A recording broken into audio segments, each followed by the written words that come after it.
Hello, welcome to our. তো আজকে আমরা ফাউন্ডেশন ক্লাসের ইন্ট্রোডাকশন করছি। ফাউন্ডেশন ক্লাস বলতে যেটা সিলেবাসের ক্লাসে বলা বা সিলেবাসের ক্লাসে এক্সপ্লেন করা ইম্পসিবল, কারণ সিলেবাস পিছিয়ে যাবে। তো এই ফাউন্ডেশন ক্লাসে কি বলতে চাইছি, অ্যাকচুয়ালি ক্লাস 11 এর যে নতুন ব্যাচ স্টার্ট হচ্ছে সেখানে কিছু স্টুডেন্টের কোয়েশ্চেন ছিল যে আমরা যে কেমিস্ট্রি করব, এই কেমিস্ট্রির ডেফিনেশন কি, এই কেমিস্ট্রির সংজ্ঞা কি। আমরা যে সায়েন্সকে বিভিন্ন পার্টে ডিভাইড করেছি আমাদের সুবিধার্থে বা বিজ্ঞানীরা করেছেন, physics, chemistry, biology, nutrition etcetera. তো এখানে কেমিস্ট্রিতে আমরা কি পড়ব? আমরা তো সায়েন্সের পরিবেশকেই পড়ি, তো পরিবেশের কোন পার্টটা আমরা কেমিস্ট্রিতে পড়ব? আমরা জানি যে প্রকৃতি, পরিবেশ, আমরা সবাই জীবজ, জৈব মানে জীবজ, জড় সবকিছুই আমাদের পর্যায় সারণীতে থাকা 118টা মৌল দিয়ে গঠিত, বিভিন্ন রকমভাবে গঠিত। তো আমরা এদের সম্পর্কে কেমিস্ট্রিতে পড়ি। রোল্ড হফম্যান বলে একজন সায়েন্টিস্ট আছেন, ক্লাস 11 এনসিইআরটি বই খুললেই দেখতে হবে রোল্ড হফম্যানের দেওয়া কেমিস্ট্রি ডেফিনেশন।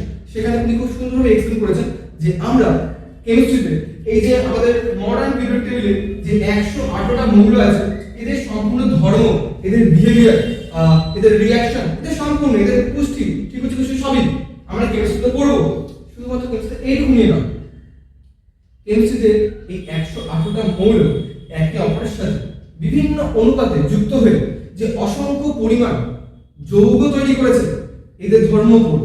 মানে এই 118টা মৌল যেমন সোডিয়াম, পটাশিয়াম, হাইড্রোজেন, এদের তো ইন্ডিভিজুয়ালি আমরা পড়ব, অবশ্যই এদের ইন্ডিভিজুয়ালি পড়ব কেমিস্ট্রির মধ্যে, এদের রিঅ্যাকশন করব, এদের প্রপার্টিজ পড়ব, সম্পূর্ণ সব ডিটেইলস আমরা পড়ব। শুধুমাত্র এইটুকু না, কেমিস্ট্রিতে আরো পড়ব কি পড়ব, যে এরা এই 108টা মৌল একে অপরের সাথে বিভিন্ন অনুপাতে যুক্ত হয়ে যে অসংখ্য পরিমাণ যৌগ তৈরি করেছে, এদের সম্পর্কে আমরা পড়ব কেমিস্ট্রিতে। অসংখ্য পরিমাণ যৌগ কিভাবে তৈরি হয়েছে একটা এক্সাম্পল দিয়ে দেখা যাক। যেমন ধরো অক্সিজেন এবং হাইড্রোজেন, হাইড্রোজেন এবং অক্সিজেন যদি রেশিও নিই আমি, এরা কত রকম অনুপাতে যুক্ত হতে পারে। যদি আমার 1:1 এ যুক্ত হয় আমি পাবো OH মাইনাস, যদি 2:1 এ যুক্ত হয় আমি পাবো H2O, যদি 3:1 এ যুক্ত হয় আমি পাবো H3O প্লাস, যদি 2:2 তে যুক্ত হয় আমি পাবো H2O2। দেখো মাত্র দুটো মৌলের অনুপাত আমি নিয়েছি, বিভিন্ন অনুপাত নিয়েছি। তো দুটো মৌলের মধ্যে কত রকম অনুপাত হতে পারে এবং কত রকম যৌগ হতে পারে, আরো অনেক হতে পারে। তো আমরা কেমিস্ট্রিতে এই 108টা মৌল এইরকম ভাবে একে অপরের সাথে বিভিন্ন অনুপাতে যুক্ত হয়ে যে আলাদা আলাদা যৌগ তৈরি করবে। আলাদা আলাদা যৌগ মিনস এদের প্রত্যেকের ধর্ম বা বিহেভিয়ার কিন্তু আলাদা, এর সাথে ধর্মের কোনো মিল নেই, এর সাথে ধর্ম বিহেভিয়ার কোনো মিল নেই। প্রত্যেকের রেশিও আলাদা, যেহেতু প্রত্যেকের বিহেভিয়ার, প্রত্যেকের ধর্ম সবই আলাদা। তো আমরা কেমিস্ট্রিতে রোল্ড হফম্যানের কথা অনুযায়ী, according to Roald Hoffmann's definition of chemistry, 108টা মৌলকে তো ইন্ডিভিজুয়ালি পড়বো কেমিস্ট্রিতে, এবং এই 108টা মৌল একে অপরের সাথে বিভিন্ন অনুপাতে যুক্ত হয়ে যে ইনফাইনাইট সংখ্যক যৌগ তৈরি করেছে, তাদেরকে আমরা কেমিস্ট্রি। এটা তো রোল্ড হফম্যানের সংজ্ঞা অনুযায়ী। তো আমরা যদি বাকি ভাষায় কেমিস্ট্রি ডেফিনিশন দেখতে চাই, একদম basic approach, basic point of view, তো আমি আমার স্যারের কাছ থেকে যতটা শিখেছি, তো chemistry is all about bond breaking and bond formation. কেন?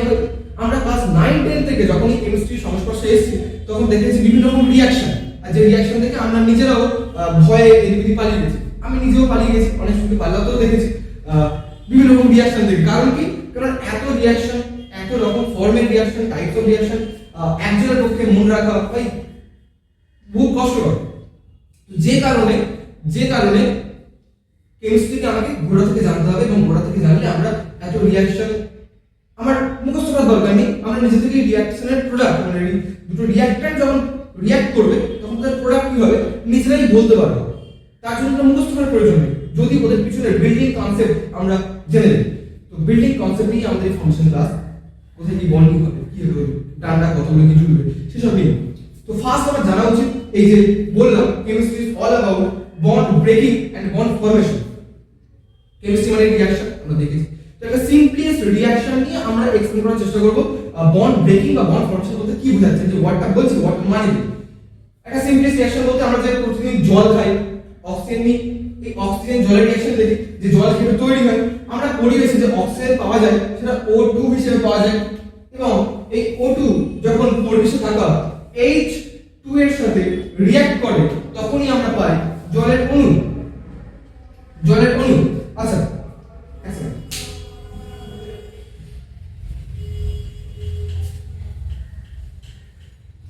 আমরা যে জলের অণু পাচ্ছি তার আগে আমার জানা উচিত কিভাবে রিঅ্যাকশনটা হচ্ছে, একদম বেসিক অ্যাপ্রোচ কি।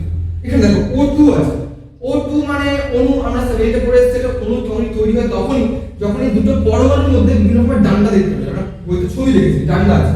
ডান্ডা বলতে দেখো এই একটা অক্সিজেন পরমাণু, এই একটা অক্সিজেন পরমাণু, দুটো ডান্ডার মধ্যে যুক্ত আছে। সেখানে একটা ডান্ডা হতে পারে, দুটো ডান্ডা হতে পারে, তিনটা ডান্ডা। আমাদের কটা ডান্ডা আছে আমার জানার বিষয় এই মুহূর্তে না।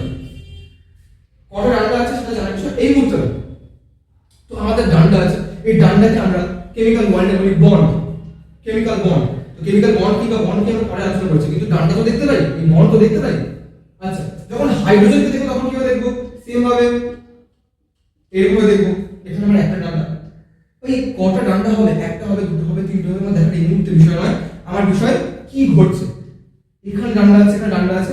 যখন আমি জলের অণু স্ট্রাকচার বইয়ের কথা দেখবো, ছবি দেখবো, দেখো এর স্ট্রাকচার কি হবে আমরা ডিরেক্টলি আঁকতে পারবো তখনই যখন কেমিক্যাল বন্ডিং ভিভিটি সম্পর্কে আমাদের প্রপার, মানে ভিভিটি এমওটি সম্পর্কে আমাদের নলেজ থাকবে। আমরা এই মুহূর্তে ভিভিটি এমওটি এখনো পর্যন্ত আলোচনা করা হয়নি ক্লাস 11 এর জন্য। তো আমরা এই বেসিক ফাউন্ডেশন ক্লাস শেষ করার পরে আমরা কেমিক্যাল বন্ডিং যখন আসবো তখন দেখবো। আপাতত বইয়ের পাতাতে আমরা যে ছবি দেখেছি, সেই ছবি দেখে আমরা এক্সপ্লেন করার চেষ্টা করি যে H2O দেখতে কেমন হয়। এখানে থেকে একটা অক্সিজেন পরমাণু, তার দুদিকে দুটো ডান্ডা হালকা এরকম থাকে এবং মাথায় দুটো তিলক আছে, এরকম আছে। আমরা বইয়ের পাতাতে এখন ছবি দেখেছি। এই দুটো থেকে এখানে কি করে যাচ্ছে ভালোভাবে দেখো। এখানে দুটো হাইড্রোজেনের মধ্যে একটা ডান্ডা আছে, যেটা বন্ড আছে। এখানে দুটো হাইড্রোজেনের মধ্যে কোনো বন্ড কি এরকম আছে না নেই? নেই। এখানে নেই মানে কি নিশ্চয়ই এখান থেকে ভেঙেছে, এই ডান্ডা বাই বন্ড ভেঙেছে। এই বন্ড ভাঙাতেই আমরা এক কথায় ওই বন্ড ব্রেকিং। আবার দেখো এখানে অক্সিজেন পরমাণু একটা আছে, এখানে অক্সিজেন পরমাণু কিন্তু আরেকটা অক্সিজেন পরমাণুর সাথে বন্ডিং অবস্থা ছিল, যেটা ডান্ডা হিসেবে ছিল। তো নিশ্চয়ই এই বন্ডটা ভেঙেছে, নিশ্চয়ই ডান্ডাটা ভেঙেছে, তবে এখান থেকে করে যাওয়া সম্ভব হয়েছে। আবার এটা ভাঙলো, এটা ভাঙলো, বুঝলাম। এখানে নতুন বন্ড আবার ক্রিয়েট হয়নি।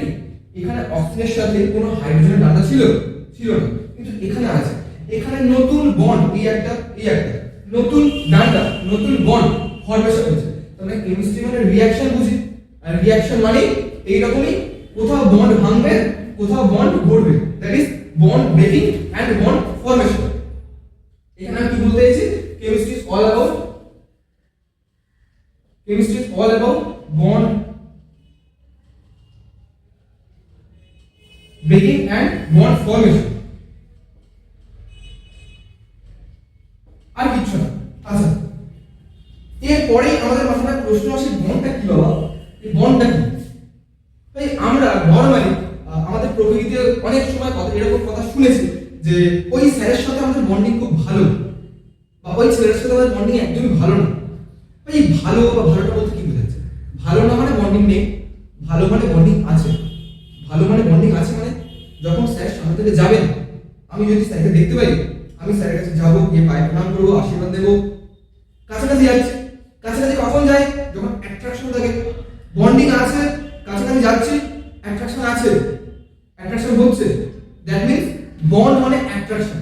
আর যখন আমি বলছি যে ওই ছেলেটার সাথে আমার বন্ডিং নেই, তাহলে আমি কি করবো? যখন ও ওই দিক ওই দিক যাবে, আমি দিক থেকে যদি সরে যাবো, আমি স্ট্রেট চলে যাবো, আমি চিনিই না, তাহলে কি বন্ড নেই, নো অ্যাট্রাকশন, কোনো অ্যাট্রাকশন নেই। তো আমি বন্ডকে ইন সিম্পলেস্ট ওয়ার্ড এক্সপ্লেন করতে পারি, bond is nothing but attraction force. এই অ্যাট্রাকশন হতে গেলে যে কোনো দুটো জিনিসটা লাগবে, একটা সিঙ্গেল জিনিস তো হয় না। তো attraction force between two or more than two entities, এই দুটোর বেশি হতে পারে, কিন্তু একটা ক্ষেত্রে হতে পারে না। আমি বলছি যে আমরা এই গ্রুপটার সাথে বন্ডিং খুব ভালো। গ্রুপে তো ভাই একজন থাকবে না, একটা বেশি থাকতে পারে, তার সাথে আমিও আছে, মানে আমি তো আছি, তার সাথে ওখানেও একজন বাকি একজন আছে, ওই একজনের বেশিও থাকতে পারে। যখন বেশি থাকবে বললো মোর দ্যান টু এন্টিটিস, আর যখন ওখানে একজন, আমি এখানে একজন, দুজন আছে, দুজনের মধ্যে আকর্ষণ হচ্ছে, দ্যাট ইজ বলবো attraction force between two entities. তো বন্ড কি? যদি বন্ডকে ইন সিম্পলেস্ট সেন্টেন্স আমরা এক্সপ্লেন করতে যাই, তোমরা বলতে পারি bond is attraction force between two or more than two entities. Entities মানে প্রকৃতিতে যে কোনো কিছু ধরে, বাবার সাথে ছেলের বন্ড, মায়ের সাথে ছেলের বন্ড, ভাইয়ের সাথে দাদার বন্ড, যে কোনো বন্ড হতে পারে। আমরা প্রকৃতিতে যখনই দুটো বস্তুর মধ্যে আকর্ষণ বল, দ্যাট ইজ অ্যাট্রাকশন ফোর্স দেখবো, আমরা বলবো দেয়ার ইজ বন্ড। আশা করছি বন্ডকে এক্সপ্লেন করতে না পেরেছি, একটু লিখতে বলবেন।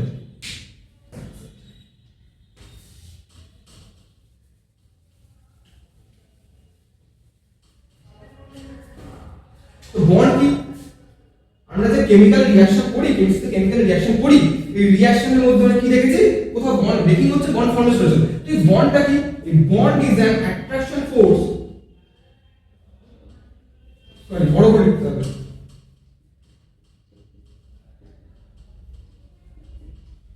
attraction force between two or more than two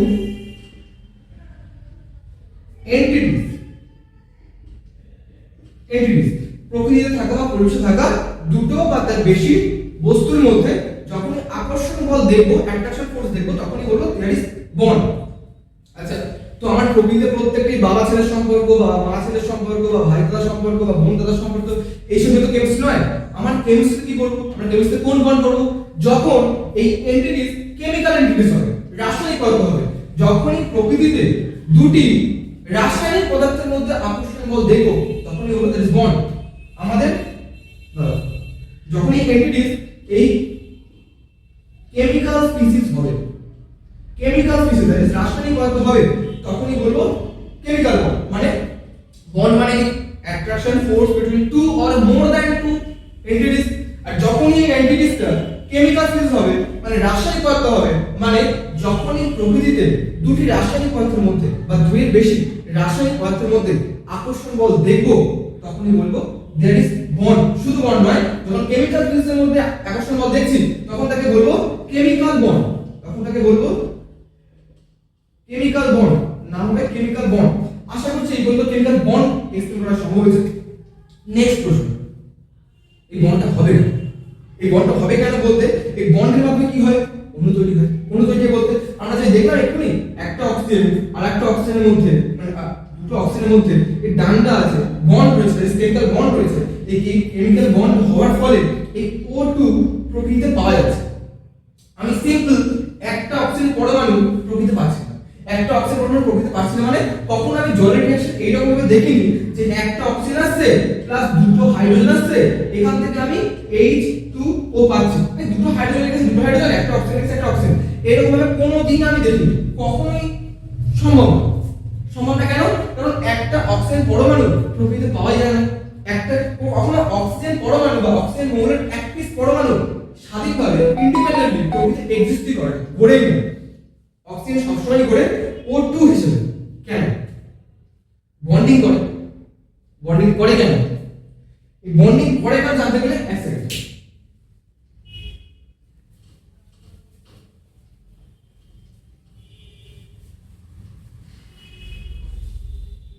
এই দেখো, আমরা প্রকৃতিতে যে 118টা মৌলকে দেখতে পাই, দেখতে পাই না, বিজ্ঞানীরা দিনের পর দিন যে মৌলের সন্ধান পেয়েছে, ভাই মানে 118টাই কি মৌল নিয়ে আমাদের প্রকৃতি বা পরিবেশ তৈরি, না তার বেশি হতে পারে, কিন্তু বর্তমানে আমাদের বিজ্ঞানীরা 118টা মৌলের সন্ধান পেয়েছে, মানে 118টা মৌলের সম্পর্কে জানতে পেরেছেন, তার সম্পূর্ণ ধর্ম, বিহেভিয়ার, রিঅ্যাকশন এগুলো জানতে পেরেছেন।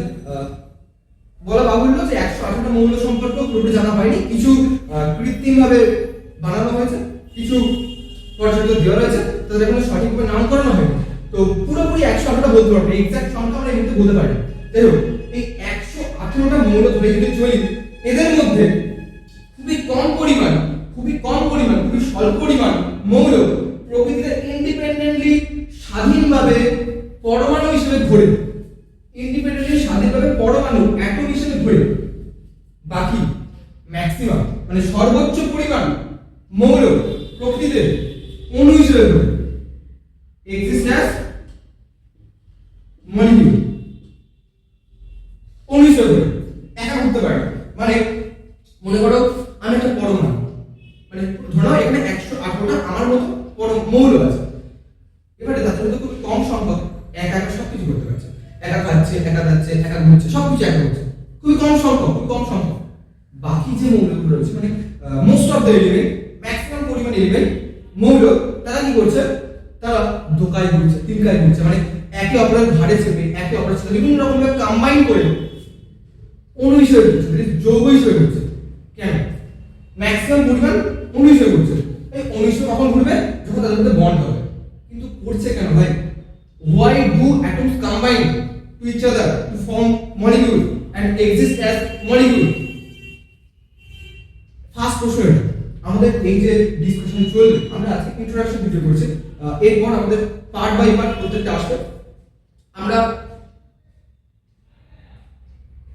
এই ডিসকাশনে কি কন্টিনিউ করব যে আমাদের প্রকৃতিতে থাকা যে মৌলরা আছে তাদের সর্বোচ্চ পরিমাণ কেন অণু হিসেবে থাকে, কেন পরমাণু হিসেবে থাকতে পারে না, ফার্স্ট প্রশ্ন।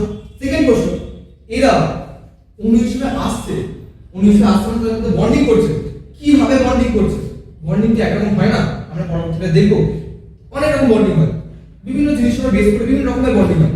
তো কত রকম বন্ডিং হয়, কিভাবে বন্ডিং করে, এটা সেকেন্ড প্রশ্ন।